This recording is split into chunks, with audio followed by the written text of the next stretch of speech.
नमस्कार दोस्तों, केमिस्ट्री साला चैनल में आपका स्वागत है। आज का मेरा यह video state of matter class 11 and subtopic is the gas law.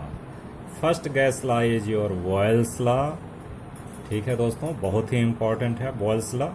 इसका स्टेटमेंट मैंने लिख रखा है, तो आप स्टेटमेंट देखिए। At constant temperature, temperature constant रखना है, यानी रूम टेम्परेचर है तो temperature is constant. The pressure of a given mass of gas is inversely proportional to its volume। कोई गैस का अगर हम प्रेशर बढ़ाएंगे तो वॉल्यूम के इन्वर्सली प्रोपोर्शनल होगा। दैट मीन्स अगर हम प्रेशर बढ़ाएंगे तो वॉल्यूम घटेगा और वॉल्यूम बढ़ेगा तो प्रेशर कम होगा।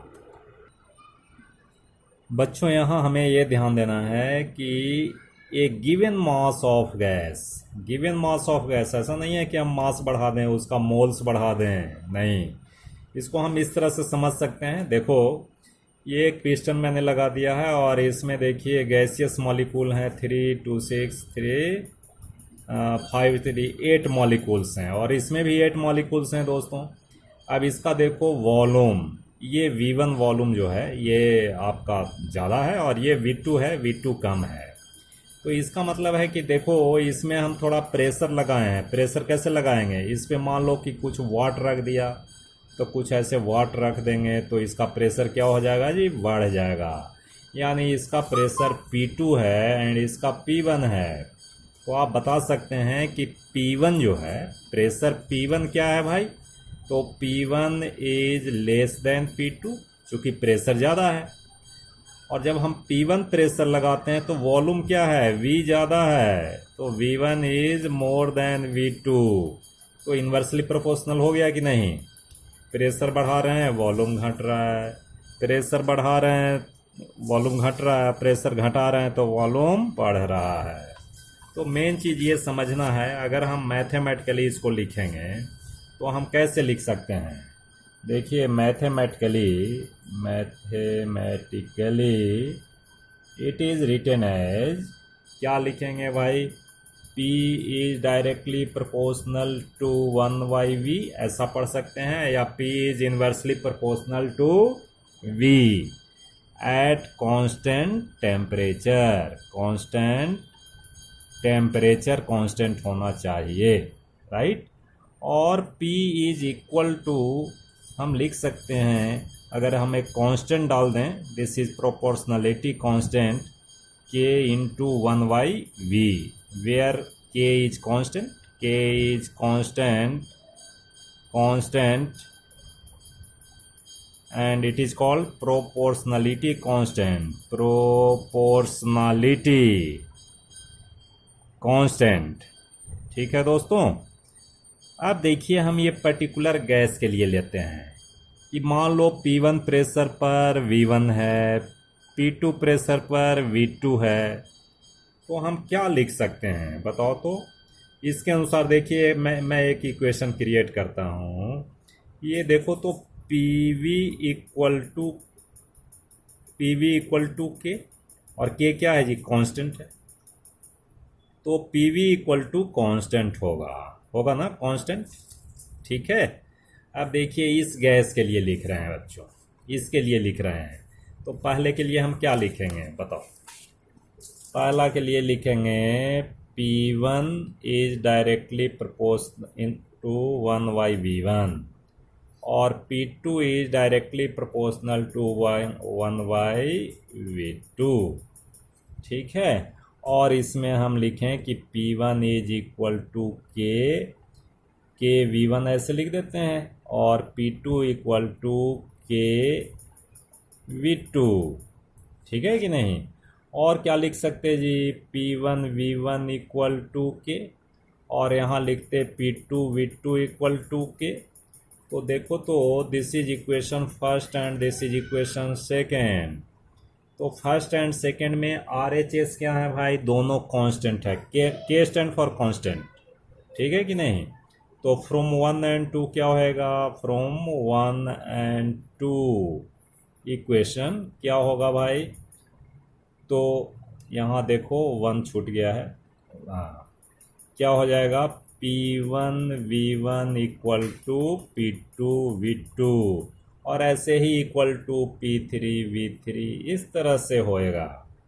ठीक है बच्चों, ये बात समझ आ गई। तो यू हैव ए फॉर्मूला कि P1 V1 equal to P2 V2 से हम कोई क्वेश्चन को सॉल्व कर सकते हैं। अगर मान लो ये 4 क्वांटिटी है, initial pressure, initial volume, final pressure, final volume at constant temperature, तो you can find one quantity. अगर वन अननोन क्वांटिटी है तो आप पता कर सकते हैं। ठीक है, अब आते हैं ग्राफ की बात करते हैं बच्चों।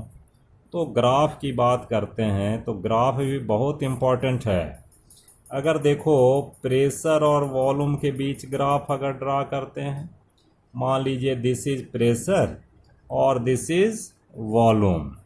ठीक है, तो प्रेशर वॉल्यूम करेंगे तो ग्राफ कैसा आएगा, देखो तो इस तरह से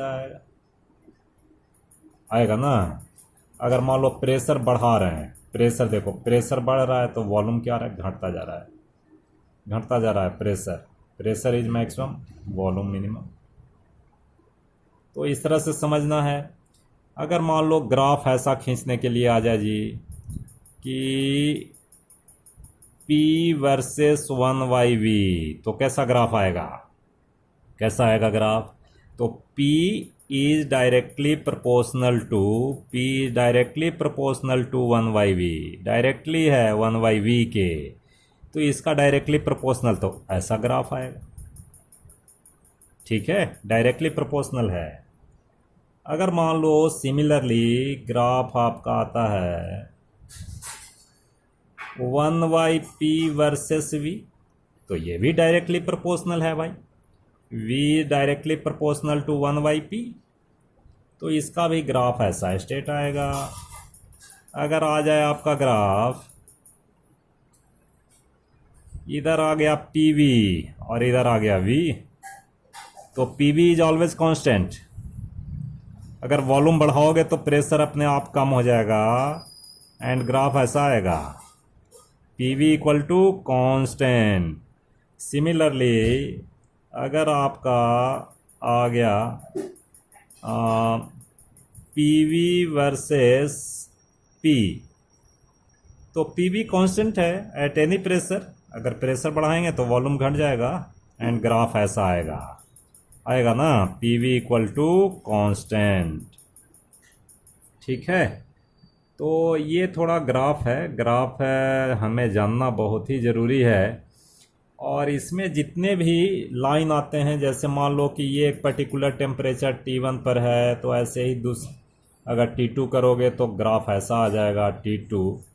तो ये जितने भी कर्व आते हैं, these all curves are known as isotherm. ये जो कर्व आता है प्रेशर वॉल्यूम का जो कर्व आता है, इसको क्या बोलते हैं भाई, आइसोथर्म। आइसोथर्म का मतलब होता है, iso means equal, therm means temperature, तो इक्वल टेम्परेचर पर ये सारे होते हैं। तो इसलिए आपको ये बात समझनी है, ग्राफ भी समझनी है, इक्वेशन भी समझनी है। अब इसके बाद हम बात करते हैं कि कुछ न्यूमेरिकल प्रॉब्लम इस पे आते हैं बच्चों, जो कि आपको करना है, यही बहुत इम्पोर्टेंट है इसमें। तो देखिए कुछ न्यूमेरिकल करवाते हैं इसमें। One very important question is there, a balloon is filled with hydrogen at room temperature. तो टेम्परेचर क्या है भाई, कांस्टेंट है। ठीक है, तो कौन सा नियम लगेगा इसमें, कौन सा लॉ लगेगा, बॉयल्स लॉ है ना, बॉयल्स लॉ लगेगा, बॉयल्स लॉ। तो ये बात समझनी है।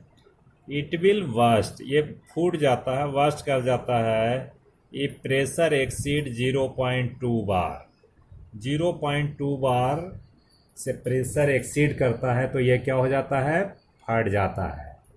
ठीक है कि नहीं, आई बात समझ। If at 1 bar pressure of volume occupied 2.27 litre, तो इसका मतलब क्या दिया हुआ है भाई, P1 दिया हुआ है कि P1 इज इफ 1 बार, तो उस केस में वॉल्यूम कितना हो जाता है, वॉल्यूम होता है 2.27 लीटर। अब P2 क्या है कि P2 इज 0.2 बार, ठीक है ना। तो वैल्यूम को अप टू व्हाट वॉल्यूम कितना वॉल्यूम तक वैल्यूम को एक्सपेंड किया जा सकता है, तो V2 निकाल लेंगे। V2 निकल जाएगा कि भाई 0.2 बार पे वॉल्यूम कितना है, तो उतना ही वॉल्यूम तक वैल्यूम को एक्सपेंड किया जा सकता है। तो we know P1 V1 equal to P2 V2 हो गया। और हमको निकालना क्या है, V2 निकालना है, तो V2 equal to P1 V1 by P2। अब P1 V1 की वैल्यू रख दो, तो दिस इज 1 इंटू 2.27 अपॉन 0.2। तो ये जो आएगा आपका भाई, ये आता है आपका 11.35 लीटर आएगा। यानी बैलून को इतना तक बढ़ा सकते हैं भाई, इसके बाद ये बर्स्ट कर जाएगा। इसका मतलब है कि इतना में तो बर्स्ट ही कर जाएगा। तो एक्सपेंशन ऑफ बैलून कितना होगा, expansion of balloon should be less than, ये कम होना चाहिए, शुड बी, इतना में ये फट जाएगा भाई, should be less than 11.35 litre. ठीक है दोस्तों, तो इस तरह से आप क्वेश्चन को सॉल्व करेंगे। ठीक है, नेक्स्ट इस क्वेश्चन में देखो बच्चों, what will be the minimum pressure, कितना प्रेशर आपको लगाना पड़ेगा, इज रिक्वायर्ड टू कंप्रेस करने के लिए 500 DMQ decimetre cube air at 1 बार। यानी 1 बार पे जो एयर है उसका वॉल्यूम ये है। कंप्रेस करना है अप टू 200 DMQ, तो आपको प्रेशर कितना लगाना पड़ेगा। तो देखो, अगर हम इसको P1 माने तो P1 इक्वल टू 1 बार, और V1 इक्वल टू 500 DMQ। ठीक है, और ये बात समझ, हमको P2 निकालना है, P2 इक्वल टू वाट, और V2 इक्वल टू 200। ठीक है, DMQ। देखो at 30 degree Celsius means temperature is constant, तो इसमें भी हम लगाएंगे P1 V1 equal to P2 V2, और V2 इक्वल टू हो जाएगा आपका V2 equal to P1 V1 upon P2। तो P1 कितना है जी, P1 है 1, वॉल्यूम कितना है 500, P2 कितना है, P2 आपको निकालना है, सॉरी P2 निकालना है, तो यहाँ P2 लिखो और ये V2 डाल दो, V2। ठीक है, ये होगा 200, तो ऐसा ऐसा कट कर दीजिए, और ये आएगा 5/2 बार, यानी 2.5 बार आपको प्रेशर लगाना पड़ेगा, तब वो जो वॉल्यूम ऑफ गैस है वो 200 डेसीमीटर क्यूब आएगा।